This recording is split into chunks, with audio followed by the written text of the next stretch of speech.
In this video, I'm going to explain absolute value and use the definition to rewrite expressions without absolute value bars. So absolute value is just the distance from 0. So if we have the distance from 0 for -3, that's 3 units, and the distance from 0 for +3 is also 3. So what happens is it will make whatever's inside the absolute value bars into a positive expression or number.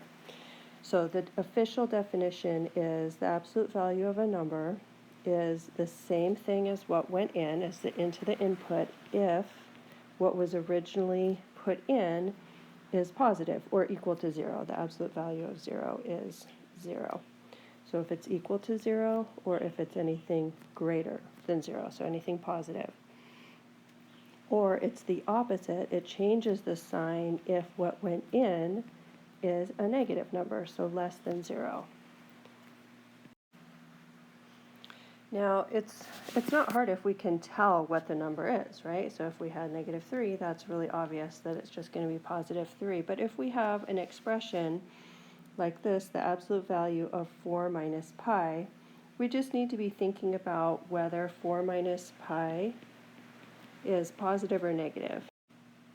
And in this case, because 4 is bigger than pi, then this is a positive number, and so the absolute value of 4 minus pi is just 4 minus pi.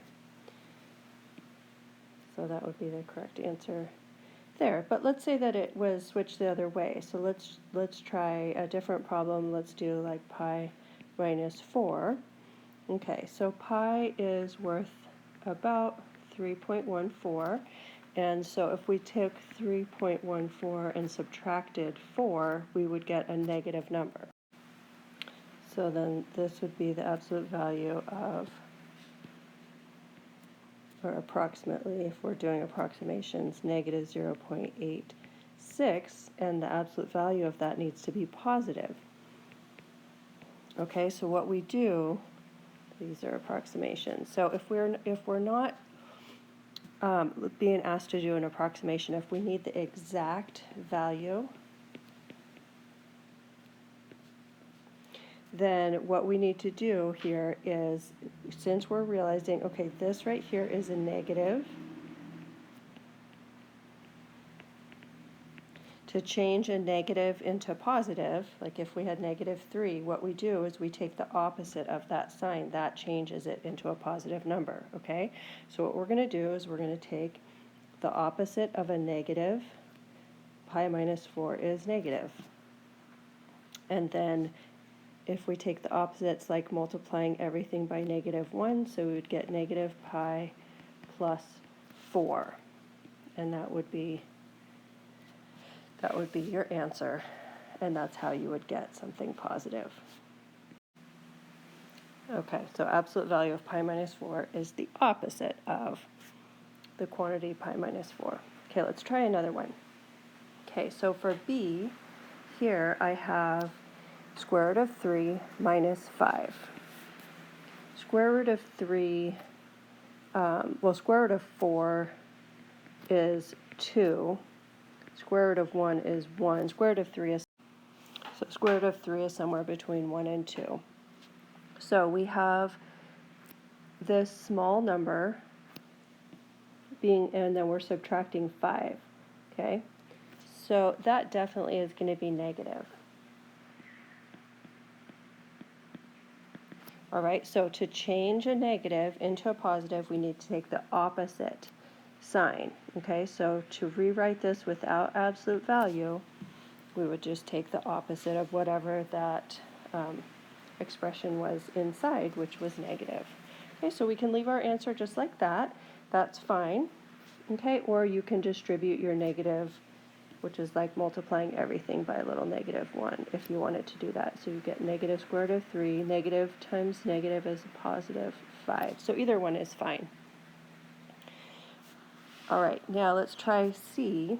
Here, we don't know what x is, but we are being given this big hint, okay? So x is either equal to 1 or greater than 1. All right, so if x was equal to 1, we would have 1 minus 1, which is 0. So the absolute value of 0 is 0. Okay, or if we have something bigger than 1, so let's say 2, we would have 2 minus 1, and that would be the absolute value of 1. You don't have to change the sign there, okay? So because x is either equal to 1 or bigger, what that means is that our little expression in here is going to be positive. Okay, so the absolute value of a positive expression is just the expression itself. You don't have to change the sign. So that's good. Okay, now here, if x is smaller than 1, then we have like 0. 0 minus 1, that would be negative 1. Absolute value of something negative, you have to change the sign. So absolute value of something negative, you have to change the sign of whatever was in there. Okay, so we can leave it like that, or we can distribute our negative, and there we have it. Okay, so the big idea is just really thinking about what's going in here. If it's positive or negative, you just need to change the sign depending on the sign of whatever went in. If it's a positive input, then the absolute value is going to just be the same. If it's a negative input, then we need to switch the sign of the input to make it positive when it comes out of absolute value. So everything coming out of absolute value needs to be a positive number or expression.